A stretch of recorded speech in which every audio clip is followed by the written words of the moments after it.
Hi hello welcome back to Lakshmi biology NEET classes. So మనం already class అనేది run అవుతూ ఉంది కదమ్మా. ఎక్కడి వరకు మనం చెప్పుకున్నాము అంటే మీకు ఇంతకు ముందు వీడియోలో బ్రాంకై వరకు చెప్పుకున్నాం, అవునా? సో ఇంకా next part, last part 2 parts ఉన్నాయి. ఆ 2 పార్ట్స్ వచ్చేసరికి మనకి లంగ్స్, ఆల్వియోలై రెండు కంప్లీట్ చేసుకున్నాం అనుకోండి, మనకి ఏమవుతుంది, రెస్పిరేటరీ సిస్టమ్ అనేది కంప్లీట్ అవుతుంది. నెక్స్ట్ తర్వాత మనం ఏం చెప్పుకోవాలి, మెకానిజం చెప్పుకోవాలి. ఓకే, సో ఇప్పుడు రండి అన్న, లంగ్స్ సో ఎక్కడ ఉంటాయి, ఎన్ని ఉంటాయి అనేది మనం అయితే డిస్కస్ చేద్దాం. ఫస్ట్ లంగ్స్ వచ్చేసరికి ఏ ఏరియాలో, ఏ రీజియన్ లో ఉంటాయి అంటే మనకి థొరాక్స్ రీజియన్ లో ఉంటుంది. సో ఇక్కడ నుంచి మొత్తం ఇదంతా కూడా మనకి ఇక్కడ వరకు ఆ రీజియన్ మొత్తం ఏమంటారంటే థొరాక్స్ క్యావిటీ అంటారు. ఇక్కడ నుంచి మనకి కింద పార్ట్ మొత్తం ఏమంటారంటే అబ్డోమియల్ రీజియన్ అని అంటారు. సో ఇప్పుడు ఇది ఎక్కడ ఉన్నట్టు, థొరాక్స్ రీజియన్ లో, అంటే థొరాక్స్ క్యావిటీలో.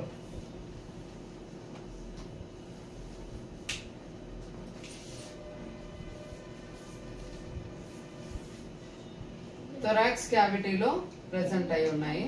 ఓకే, సో అయితే మరి ఇక్కడ మీకు థొరాక్స్ రీజియన్ లో ఎన్ని లంగ్స్ ఉన్నాయి అర్థమవుతుందా? సో ఎన్ని లంగ్స్ ఉన్నాయమ్మా, ఇక్కడ మనకి 2 లంగ్స్ ఉన్నాయి. అర్థమవుతుందా? 2 లంగ్స్. నెక్స్ట్ అంటే ఉండే ప్లేస్ ని, ఇప్పుడు మనం ఎక్కడున్నామంటే బెడ్రూమా, లేకపోతే కిచెన్ రూమా, లేకపోతే హౌస్ అని అంటాం కదా. సో ఇప్పుడు వచ్చేసరికి ఏంటి, మనం ముందు ఎక్కడ, హౌస్, మనం ఉన్నది హౌస్. అలాగే లంగ్స్ ఉంది, ఆ లంగ్స్ ఉన్న ప్లేస్ ఏంటి, థొరాక్స్ క్యావిటీ. అలాగే నెక్స్ట్ అక్కడ మధ్యలో మనకి బెడ్రూమ్, కిచెన్ రూమ్, హాల్ ఎలాగైతే డివైడ్ చేస్తామో అలాగే 2 లంగ్స్ మధ్యలో ఉన్న స్పేస్ ని, ఇక్కడ ఉన్న స్పేస్ ని మనం ఏమంటామంటే మీడియాస్టినం.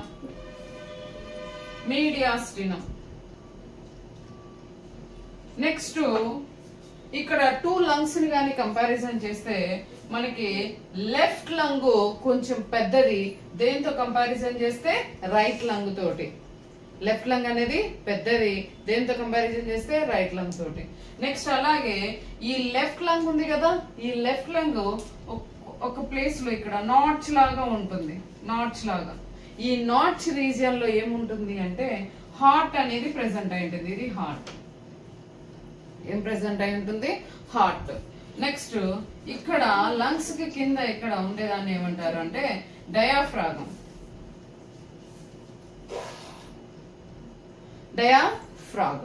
ఓకే, నెక్స్ట్ వచ్చేసరికి ఇక్కడ చూడండి, మనకి ఇప్పుడు మరి లంగ్స్ అనేది చాలా మోస్ట్ ఇంపార్టెంట్ కదా. మరి అంత ఇంపార్టెంట్ ఉన్నప్పుడు లంగ్స్ ని కవర్ చేస్తూ లేయర్స్ అనేవి ఉండాలి కదా. సో ఇక్కడ వచ్చేసరికి లంగ్స్ తో దేంతో మేడప్ అయి ఉంటుందమ్మా అంటే ప్లూరా తోటి మేడప్ అయి ఉంటుంది. దేంతో మేడప్ అయి ఉంటుంది, ప్లూరాలో అవుట్ సైడ్ ఫ్లూరాని ఏమంటారంటే పారైటల్ ఫ్లూరా. అవుట్ సైడ్ ఫ్లూరాని ఏమంటారు, ఇది అవుట్ సైడ్. ఈ అవుట్ సైడ్ వాడిని ఏమంటారు అంటే పారైటల్ ఫ్లూరా. అలాగే ఇన్సైడ్ వాడిని ఏమంటారు అంటే విజరల్ ఫ్లూరా. ఇది ఇన్సైడ్. అవుట్ సైడ్ వాడిని పారైటల్, నెక్స్ట్ ఇన్సైడ్ ఉన్న లేయర్ ని next visceral ఫ్లూరా.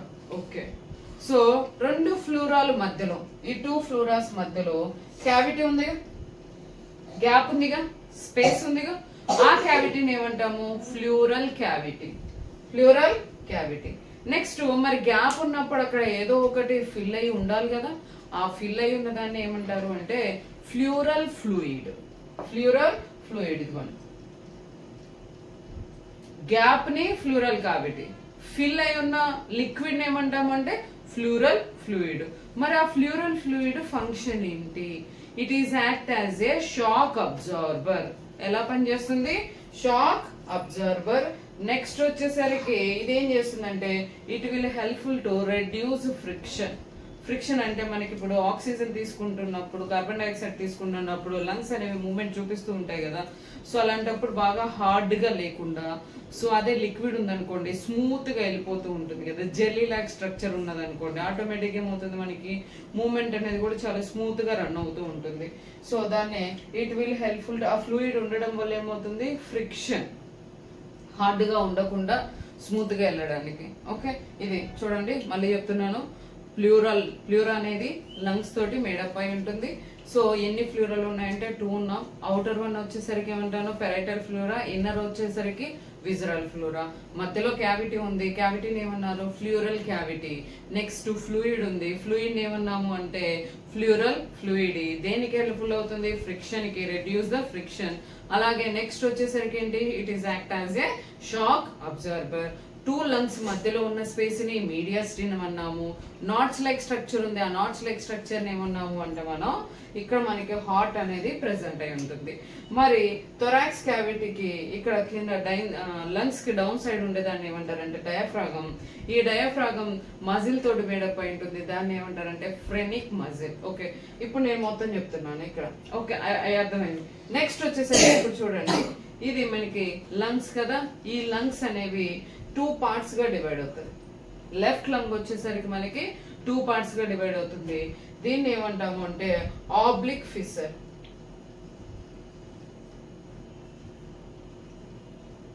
Oblique fissure. So oblique fissure అయినప్పుడు పైన లోబు కింద లోబు 2 లోబ్స్ ఉంటాయి. దాన్ని సుపీరియర్ లో, ఇన్ఫీరియర్ లో, సుపీరియర్ లో, ఇన్ఫీరియర్ లో. ఇక్కడ వచ్చేసరికి మనకి 3 regions ఉంటాయి. One is a horizontal and another one is a oblique. ఇది వచ్చేసరికి horizontal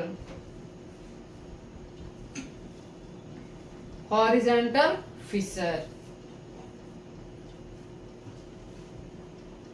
నెక్స్ట్ ఇక్కడ వచ్చేసరికి oblique fissure. oblique fissure. Next ఇక్కడ చూడండి, మరి ఇక్కడ కూడా లోబ్స్ ఉండాలి కదా. సుపీరియర్ లో, ఇన్ఫీరియర్ లో, మిడిల్ లో 3 లోబ్స్ ఉంటాయి. సో రైట్ సైడ్ వచ్చేసరికి మీకు 3 లోబ్స్ ఉంటాయి. అలాగే లెఫ్ట్ సైడ్ వచ్చేసరికి 2 లోబ్స్ ఉంటాయి. ఎన్ని ఫిషర్స్ ఉంటాయి మనకి? లెఫ్ట్ సైడ్ 1 ఉంటుంది, that is that oblique fissure. Next అదే రైట్ సైడ్ కి వచ్చేసరికి 2 ఫిషర్స్ ఉంటాయి, that is horizontal fissure. Next oblique fissure. Okay, so clear. Next మరి లంగ్స్ చాలా ఇంపార్టెంట్ కదా. ఈ లంగ్స్ ని కవర్ చేస్తూ మరి ఇంత ఇంపార్టెంట్ ఉన్నప్పుడు ఇదంతా మనకి ఏంటి? స్మూత్ మజిల్స్ తోటి మేడప్ అయింది. స్మూత్ మజిల్స్ ఏంటి? ఎవరైనా కానీ గట్టిగా ఇక్కడ కొట్టారనుకోండి, మనకేమవుతుంది? ఇమ్మీడియట్ గా బ్రేక్ అయిపోతుంది. మరి అలా బ్రేక్ అవ్వకుండా ఉండడం కోసం మరి దాని చుట్టూ ప్రొటెక్ట్ చేస్తూ ఎవరో ఒకరు ఉండాలనుకుంటాం. సో వాళ్ళే ఏంటంటే మనకి ఇక్కడ వెంట్రల్ సైడ్ బోన్ అనేది ప్రెసెంట్ అయి ఉంటుంది. ఈ వెంట్రల్ సైడ్ ఉన్న బోన్ ఏమంటారు అంటే స్టెర్నమ్. సో వెంట్రల్ సైడ్ ఉండేదాన్ని స్టెర్నమ్. నెక్స్ట్ డోర్సల్ సైడ్ అంటే వెనక భాగంలో ఇక్కడ మనకి డోర్సల్ సైడ్ ఉండేదాన్ని ఏమంటారు అంటే వర్టిబ్రే. వర్టిబ్రల్ కాలం ఉంది కదా, వర్టిబ్రల్ కాలం బ్యాక్ సైడ్ ఇక్కడ. ఓకే, నెక్స్ట్ సో స్టెర్నమ్ అయిపోయింది, అంటే ఫ్రంట్ అయిపోయింది, బ్యాక్ అయిపోయింది. ఫ్రంట్ ఏమన్నాం? వెంట్రల్ అన్నాం. బ్యాక్ సైడ్ ఏమన్నాం? డోర్సల్ అన్నాం. మరి నెక్స్ట్ లాటరల్ సైడ్, అవునా? సో లాటరల్ సైడ్ ఏమున్నాయి మనకి? రిబ్స్ అనేవి ఉన్నాయి.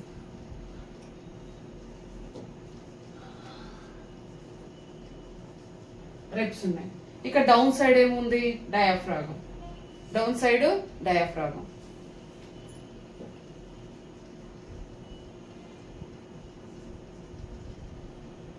సో ఇవి కంబైన్డ్ అయిపోయి, అర్థమవుతుందా? కంబైన్డ్ అయిపోయి మనకి ఏం ఫామ్ అవుతుందంటే రిబ్ కేస్. సో ఇక్కడ వరకు రిబ్ కేజ్ అనేది ఫామ్ అవుతుంది. అంటే ఒక జైల్, ఐ మీన్ మనకి ఏదైనా కానీ ఒకరిని లోపల పెట్టి అలాగే లోపల నుంచి బయటికి రాకుండా ప్రొటెక్ట్ చేస్తూ, అంటే ఫుల్ గా ఒక జైల్. కేజ్ అంటే ఏంటి? జైల్ కి సువ్వల్లాగా ఎలా ఉంటాయో అలా ఉండేదాన్ని ఏమంటారంటే కేజ్ అంటారు, రిబ్ కేజ్. సో ఈ రిబ్ కేజ్ ఉండడం వల్ల, దీని చుట్టూ కవర్ అయి ఉండడం వల్ల ఏమవుతుందంటే మనకి ఏదైనా ఎవరైనా కొట్టినా కూడా ప్రాబ్లం లేకుండా ఉంటుంది. అంటే మనకి లోపల ఉన్న స్మూత్ మజిల్స్ కదా ఇవి, ఈ స్మూత్ మజిల్స్ బ్రేక్ అవ్వవు అనమాట. బ్రేక్ అవ్వకపోవడానికి రీజన్ ఏంటి? పైన ఏముంది మనకి? బోన్స్ తోటి మేడప్ అయి ఉంది.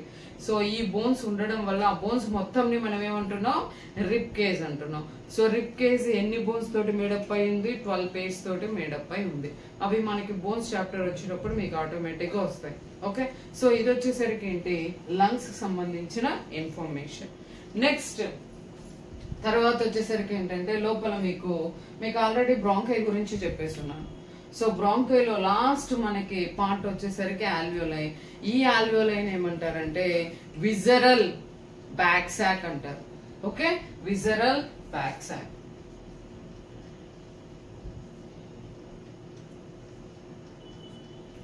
సో ఎందుకు ఇది అని అంటాము అంటే ఇక్కడ చూడండి, మొత్తం కూడా ఆల్వియోలై అనేది దేంతో మేడప్ అయి ఉంటుంది అంటే క్యాపిలరీస్ తోటి మేడప్ అయి ఉంటుంది.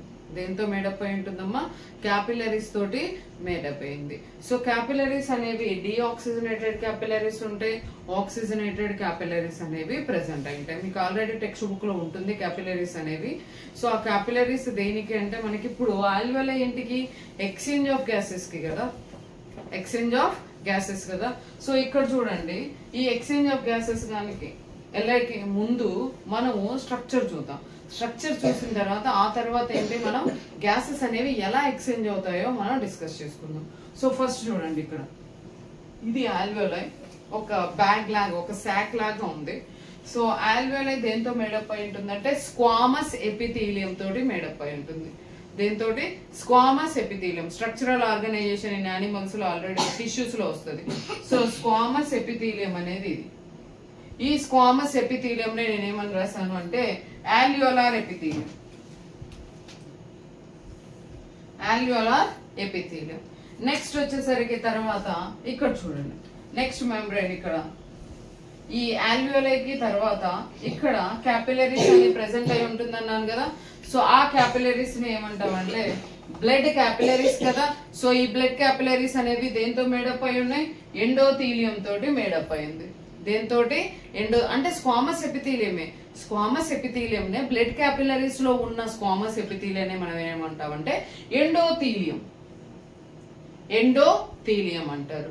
నెక్స్ట్ వచ్చేసరికి ఇక్కడ చూడండి, ఈ ఆల్వియోలైకి ఈ బ్లడ్ క్యాపిలరీకి మధ్యలో స్పేస్ ఉంటుంది కదా, ఆ స్పేస్ ని ఏమంటాము అంటే మనం బేస్మెంట్.